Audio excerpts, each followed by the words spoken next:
Welcome back to the channel, everyone. Today is an absolutely beautiful day to dive deep into our favorite Port Charles drama, so grab your coffee, settle in, and let's get right into the absolute madness we just witnessed. The agonizing screech of tires, the deafening shatter of safety glass, and the blinding flash of headlights cutting through the pitch-black Port Charles night. A single, desperate decision has just triggered a seismic shift in momentum, leaving shattered lives, broken vows, and impossible choices bleeding out on the cold asphalt. I cannot believe they actually did that. I am literally sitting here, typing so fast my fingers are cramping because my mind is completely blown.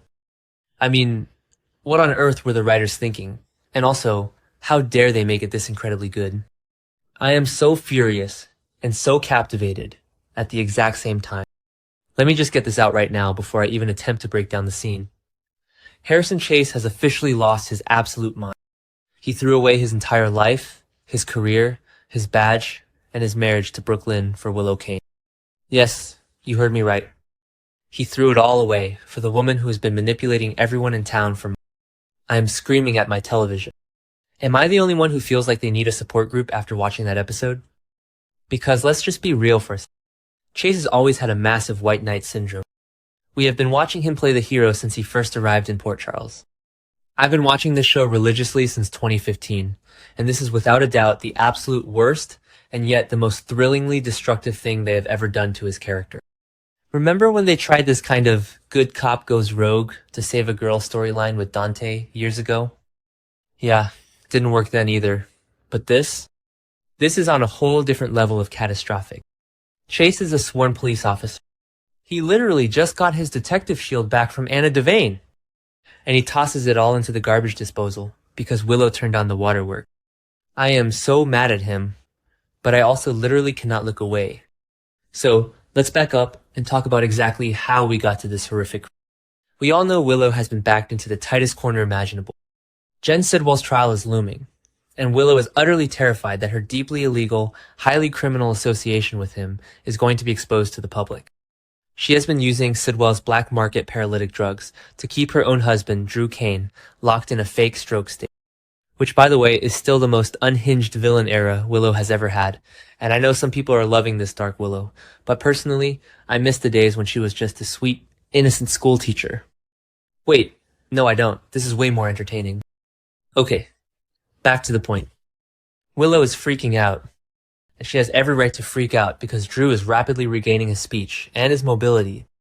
Drew's first word was literally, Willow spoken with pure venom. The walls are closing in on her fast. And then, Chase shows up at her door. He doesn't show up to check on her as a friend. He shows up in his official capacity as a Port Charles police detective to bring her in for questioning regarding Jen Sidwell. And what does Willow do? She completely shatters.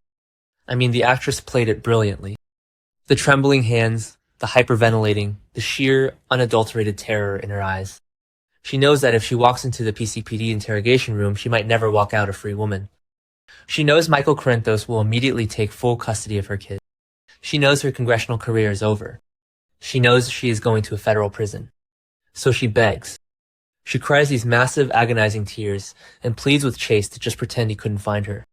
She begs him for a favor to save her life. But Chase doesn't just do her a simple favor. He doesn't just turn a blind eye and walk away No, he goes full rogue. Witnessing Willow completely break down under the crushing weight of her impending arrest and her absolute terror over Drew's terrifying recovery, Chase simply cannot help himself. His protective instincts override every single logical brain cell he has left. He looks at this weeping, terrified woman, and he forgets that he is wearing a badge. He forgets that he has a wife named Brooklyn Quartermain who is sitting at home waiting for him. He forgets everything except his desperate, toxic need to save Willow Kane. And I'm sorry, but I have to pause here and scream about Brooklyn! Brooklyn has been doing some incredibly shady things lately, like teaming up with Brick to doctor GPS logs and framing Willow for Jordan's hit-and-run crash. Yes, Brooklyn is messy. Yes, Brooklyn lies. But she is Chase's wife. They are fostering baby Phoebe. They are building a life and a family together. And Chase just packs Willow up in the dead of night to smuggle her out of Port Charles like she's some kind of international fugitive. It is the ultimate betrayal. He is not just cheating on Brooklyn emotionally, he is committing a massive felony that will destroy their entire family. I am so heartbroken for BLQ, even though she brought some of this karma on herself with the framing. But still, Chase is supposed to be the moral compass of this show. So, Chase sneaks Willow out of the city. The tension in this escape sequence was absolutely cinematic. The dark, winding roads on the outskirts of Port Charles, the heavy silence in the car, thick with panic and unspoken regrets, Chase gripping the steering wheel, his jaw clenched, probably already realizing he has made the biggest mistake of his life, but stubbornly refusing to turn back. Willow sitting in the passenger seat, constantly looking over her shoulder, jumping at every single shadow in the tree. You could literally feel the anxiety radiating through the television screen. I was sitting on the edge of my couch, biting my nails, just waiting for the other shoe to drop. Because in Port Charles, a midnight escape never, ever goes smoothly. And then, the headlights suddenly appear in the rearview mirror. A strange, unidentified car starts aggressively tailing them. Who is it? Is it Jen Sidwell's men coming to silence Willow before she can testify and cut a deal? Is it Jack Brennan's operatives trying to secure their blackmail leverage? Is it someone working for Michael Corinthos? Or is it just a random civilian? We don't know. But Willow's sheer, unadulterated panic completely takes over. She is already operating on zero sleep, pure adrenaline, and the terrifying knowledge that her life is effectively over. When she sees those headlights closing in, she completely snaps. She screams. She lunges across the center console, and she grabs the steering wheel. I literally gasped out loud. Are you kidding me, Willow? Chase is a highly trained police officer. He knows how to handle a tail. He knows how to drive evasively and lose a pursuit. But Willow's absolute hysteria causes her to yank the wheel, fighting Chase for physical control of a speeding vehicle on a dark, treacherous road. The chaotic struggle inside the car was so incredibly well shot, but it was so deeply frustrating to watch. You just wanted to reach through the screen and shake some sense into it. And then comes the crash. The horrific, bone-crunching, metal-twisting crash. The car swerves violently off the road, tearing through the guardrail and launching into the darkness. The sound design in that specific moment was chilling. The crunch of the impact, the shattering glass, the hiss of the radiator, and then just absolute terrifying silence. No background music, no dialogue, just the rhythmic flashing of the broken headlights illuminating the smoke and the wreckage. It was one of the most visceral, shocking stunts General Hospital has pulled off in years. Now, both Chase and Willow are trapped in that mangled wreckage, critically injured. Their lives are hanging by a thread, and the implications of this crash are absolutely massive. The secret is completely out. There is no way to cover this up. When the paramedics and the PCPD arrive at that crash site, they are going to find Detective Harrison Chase, off-duty, miles outside of his jurisdiction, fleeing the city with a prime suspect who was about to be arrested. Chase's career is completely 100% over. He will be stripped of his badge, he will face criminal charges for aiding and abetting a fugitive, and he will likely face serious prison time. He threw his entire life away for a woman who grabbed the wheel and nearly killed them both. And what about Brooklyn? How is she going to react when she gets that devastating phone call from General Hospital? She is going to rush to the ER, terrified for her husband's life, only to find out that he was in the car with Willow, the woman Brooklyn deeply hates. The woman Brooklyn has been actively trying to frame and destroy. Brooklyn is going to realize that her husband was running away with his ex, throwing their marriage and their adoption of Phoebe straight into the incinerator. The betrayal is going to completely break her. I am dreading those hospital scenes, but I am also so here for the Emmy-worthy performances we are about to get from Amanda Setton. She is going to tear the roof off that hospital with her grief and rage. But wait, we also have to talk about Drew Kane. Drew is awake. Drew is mobile. Drew is furious. He is actively plotting his ultimate revenge against Willow for keeping him paralyzed and locked in his own body for months. And now, Willow is lying critically injured and vulnerable in a hospital bed. Does Drew use this golden opportunity to finish the job? Does he sneak into her ICU room and tamper with her life support? Or does he let her suffer, knowing that her crimes are about to be exposed to the entire world anyway? Drew has been acting like a total ruthless cad lately, tormenting Alexis and plotting his vengeance, so I wouldn't put anything past him. And let's talk about that strange car first. My mind is racing with wild theories. What if the person tailing them wasn't Jen Sidwell's goons? What if it was Drew Kane? Think about it. Drew has rapidly regained his mobility. He is consumed by a thirst for vengeance. We know he has been plotting against Willow. What if Drew managed to get his hands on a vehicle and tracked Willow down, intending to run her off the road himself? If Drew was the one driving that mysterious tailing car, this storyline just went from a tragic romance to a full-blown psychological thriller. Imagine Drew standing over the wreckage of Chase's car, looking down at his critically injured wife, deciding whether to call 911 or just walk away into the shadows. It gives me absolute chills. We also have to deeply consider the sheer scale of Willow's crimes here. She didn't just associate with Jen Sidwell. She actively purchased black market paralytic drugs from a known international fugitive to simulate locked-in syndrome on her own husband. That is diabolical.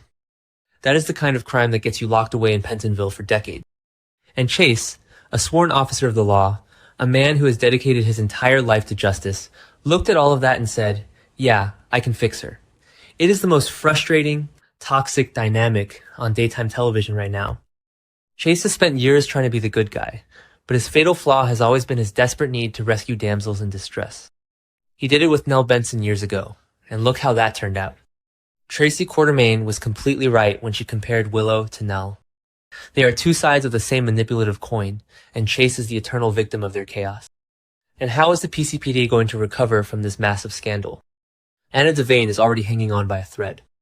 She is currently suffering from severe psychological trauma from her Windermere captivity, hallucinating Peter August, who is constantly whispering dark, vengeful thoughts into her ear.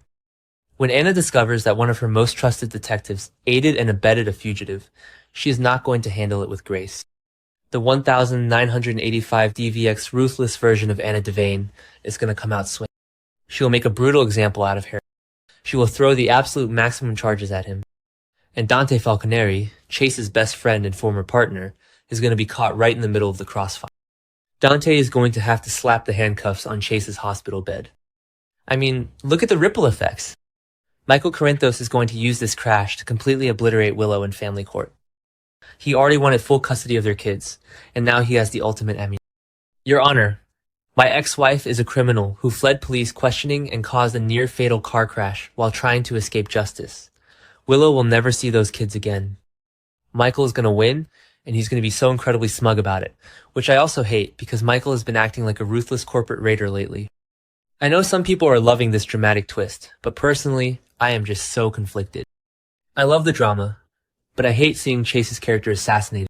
He has always been the good guy, the loyal guy, the guy who plays by the rules. To see him break every single rule for Willow Kane, of all people, is just a tough pill to swallow. But I guess that's the point, right? Love makes people do insane, irrational, self-destructive things. And Chase has always had a blind spot when it comes to Willow. He has always seen her as this fragile, innocent victim who needs to be saved, completely ignoring the fact that she is a grown woman who makes her own toxic, illegal choices. And honestly, this crash is the ultimate physical manifestation of their dynamic. Chase tries to drive her to safety, and Willow panics and crashes the car. She destroys everything she touches. She destroyed Michael's trust, she destroyed Drew's body, and now she has literally destroyed Chase's life. It is a tragedy of Shakespearean proportions, and I am typing furiously because I just cannot process the sheer scale of the fallout that is about to hit Port Charles. There are just so many moving parts right now. Is the person in the tailing car going to pull them from the wreckage, or leave them to die? Was it really Sidwell's men, or was it just a terrifying coincidence? We are going to have to wait until the next episode, and the suspense is literally killing me. I need answers right now. I need to know if Chase is going to survive, if Willow is going to wake up and face the music, and if Brooklyn is going to burn the entire city to the ground in her rage. This is exactly what makes General Hospital so incredibly addictive. Just when you think you know where a storyline is going, they rip the steering wheel out of your hands and send you crashing into a ditch. I am half celebrating the sheer soap opera perfection of this twist, and half complaining because my favorite characters are being put through the absolute ringer. But let's be real, I'll be glued to my screen tomorrow, screaming at the TV just like I always do. Will Chase and Willow survive this devastating wreck, or will their desperate escape cost them their lives? Drop your theories in the comments below, hit subscribe, and let's discuss.